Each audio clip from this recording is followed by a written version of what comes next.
प्रिय विद्यार्थियों, मैं Mahavir Singh associate professor government Lohia college Churu BCom part 3 के सभी स्टूडेंट्स का हार्दिक स्वागत करता हूं। प्रिय विद्यार्थियों, पिछले वीडियो में हमने रूल 32(2)(a) के अंतर्गत जो मनी चेंजर होता है उसके द्वारा जो सेवाएं दी जाती हैं उनका आपूर्ति का मूल्य कैसे निर्धारित करते हैं ये हमने देखा था। आज के इस वीडियो में हम रूल 32(2)(b) को देखेंगे कि रूल 32(2)(b) के अंतर्गत किस प्रकार से सेवा की आपूर्ति का मूल्य निर्धारित किया जाता है। क्योंकि ये एक विकल्प है रूल 32(2)(a) और 32(2)(b) का, तो हो सकता है कि कोई जो है वो मनी चेंजर 32(2)(b) के विकल्प को अपना ले, तो हम कैसे निर्धारित करेंगे। इसके अंतर्गत 3 मुख्य रूप से नियम हैं। इस नियम के उपनियम 3 मुख्य हैं। तो पहले वाली स्थिति के अंतर्गत क्या होता है कि यदि पर ट्रांजैक्शन वैल्यू 1 लाख रुपये तक होता है तो नंबर ऑफ ट्रांजैक्शंस को हम मल्टीप्लाई करते हैं, फिर ब्रैकेट में क्या लिखते हैं कि 1% ऑफ जो भी वैल्यू पर ट्रांजैक्शन है उसको 1% से मल्टीप्लाई कर देते हैं। वो जो वैल्यू होती है वो 250 रुपये से कम नहीं होगी। जैसे मान लीजिए 50,000 का 1% कर लिया तो 500 रुपये हो गया, लेकिन यदि 20,000 रुपये है तो उसका 1% 200 ही हुआ, तो हम 250 लेंगे। इस प्रकार से ये 1 लाख रुपये तक की बात हो जाती है। उसके बाद में आता है नेक्स्ट जो है वो 1 लाख से अधिक लेकिन 10 लाख तक है। तो यहाँ पर क्योंकि 1 लाख तक तो 1,000 रुपये हुआ, और 1 लाख के बाद में मान लीजिए 2 लाख रुपये होता है तो बाकी 1 लाख पर 5.5% हो जाएगा। 10 लाख तक है तो बाकी 9 लाख पर 0.5% हो जाएगा 4500 रुपये। तो इस तरीके से ये 1000 प्लस करके हम 0.5% लेते हैं। तो कुल मिलाकर के 10 लाख तक 5500 रुपये हो जाते हैं। तीसरी कैटेगरी में फिर 5500 प्लस करके हो जाएगा कि 10 लाख रुपये से जितने भी अधिक है जो भी वैल्यू है उसका अपन क्या कर लेंगे 0.1% कर लेंगे। कितना कर लेंगे 0.1% कर लेंगे, और 0.1% कर लेंगे तो जो राशि आएगी वो हम उसमें जोड़ देंगे 5500 रुपये में। तो इस तरीके से ये हम राशि है वो कैलकुलेट करते हैं। अब हम ये इस प्रॉब्लम को, जो प्रॉब्लम है वो आपके सामने है, इस प्रॉब्लम को अपन लेते हैं। जैसे 600 transactions of conversion of dollar into Indian rupees. तो जैसा कि अपन ने देखा है, इसका सॉल्यूशन करने के लिए अपन ऊपर हेडिंग लगा देंगे computation of value of taxable supply of service under rule 32(2)(b। ये हमारा हेडिंग लग गया। इसके बाद में conversion of dollar into Indian rupees of 7,500 per transaction. तो यहाँ पर 1% जब आप करोगे 7,500 का, तो वो तो 75 रुपीज़ ही आएगा, लेकिन 250 से कम नहीं हो सकता, इसलिए 250 रुपये ब्रैकेट के अंदर आया। बाहर नंबर ऑफ ट्रांजेक्शन्स 600 हैं, तो 250 को 600 से मल्टीप्लाई करेंगे तो 1,50,000 रुपये जो है वो पहले ट्रांजेक्शन की जो है वो वैल्यू ऑफ सप्लाई आ जाएगी।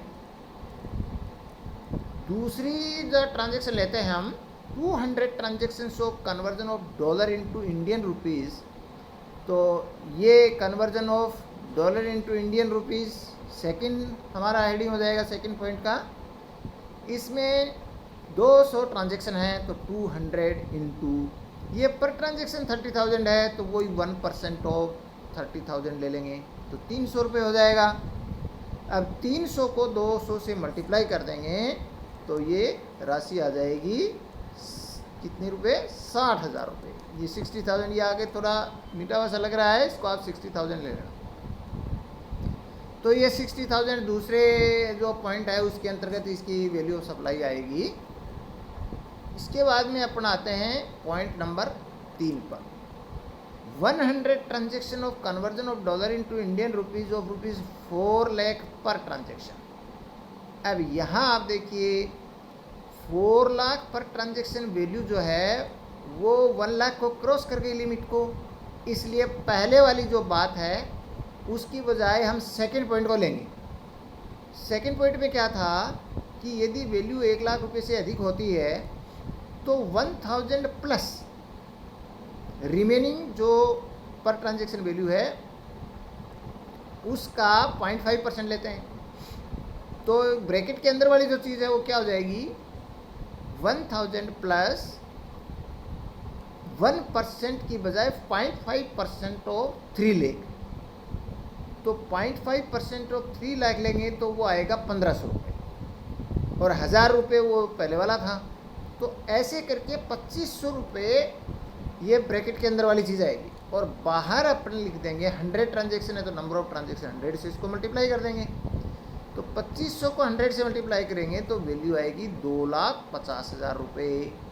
ये पॉइंट नंबर 3 में आ गया 2,50,000 रुपये, यानी 100 इंटू ब्रैकेट शुरू कर दिया आपने, और उसके बाद बड़ा ब्रैकेट शुरू यहाँ पर कर दिया, तो 1000 प्लस कर दिया, 0.5% कर दिया छोटा ब्रैकेट में, और इंटू 3 लाख कर दिया। तो इस तरीके से ये जोड़ा तो ये राशि आ जाएगी। ये पॉइंट नंबर 3 हो गया। अब अपने चौथा पॉइंट लेते हैं।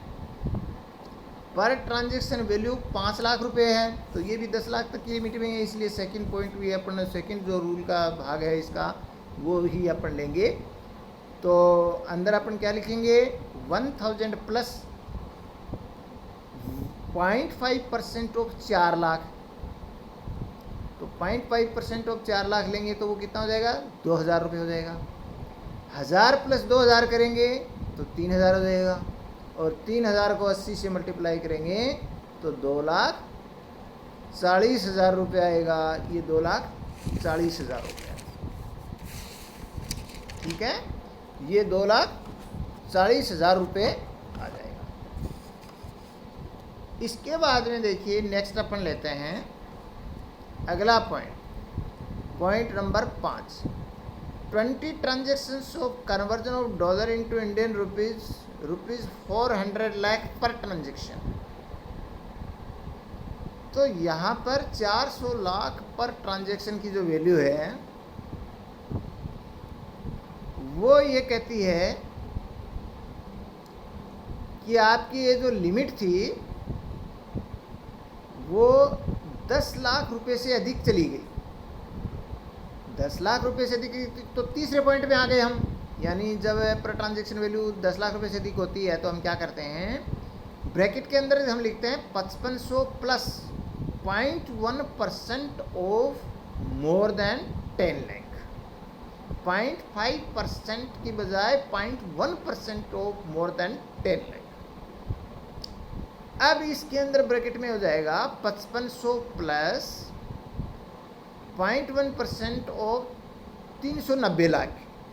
0.1% ऑफ 390 लाख।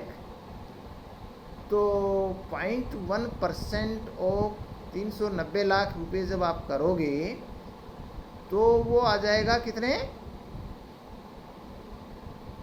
3,900 आएगा। ये राशि जो आएगी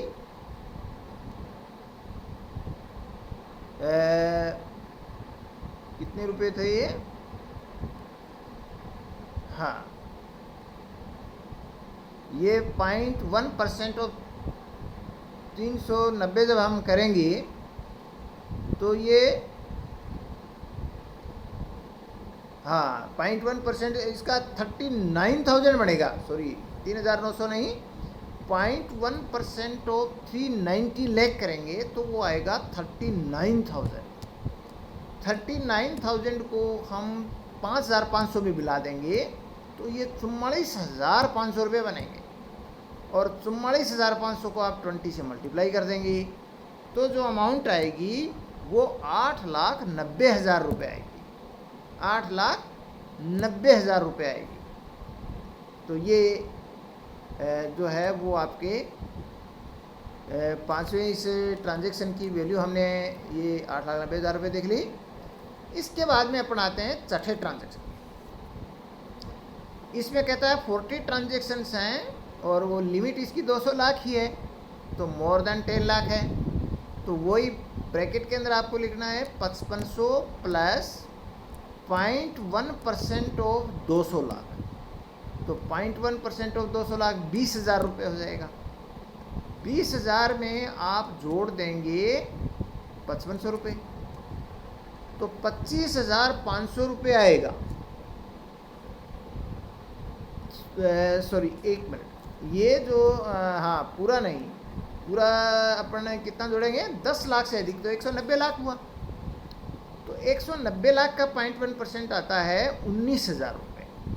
फिर से आप ध्यान दें, 5500 plus 0.1% of more than 10 lakh, ये हमारा रूल है। 0.1% ऑफ मोर देन, जैसे ऊपर वाले में 390 किया था तो इसमें 190 करेंगे, तो 19,000 आएगा। 19,000 में आप 5500 रुपये जोड़ोगे तो 24,500 रुपये आएंगे। 24,500 ब्रैकेट के अंदर आएंगे, बाहर 40 से इसको मल्टीप्लाई करेंगे तो जो राशि आएगी वो 9,80,000 रुपये आएगी। 9,80,000 रुपये आएगी। और इस तरीके से जो टोटल वैल्यू है वो 25,70,000 रुपये हमारी जो है वो आएगी।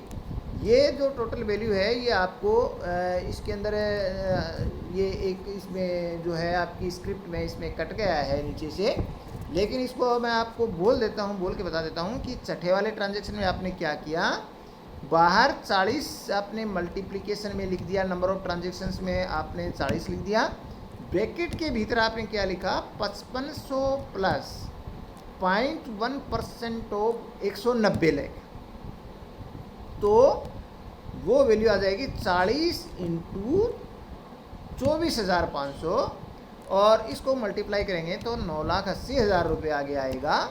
9,80,000 रुपये। अब इन सभी वैल्यूज़ को 6 को जब जोड़ेंगे तो टोटल बनेगा 25,70,000 रुपये।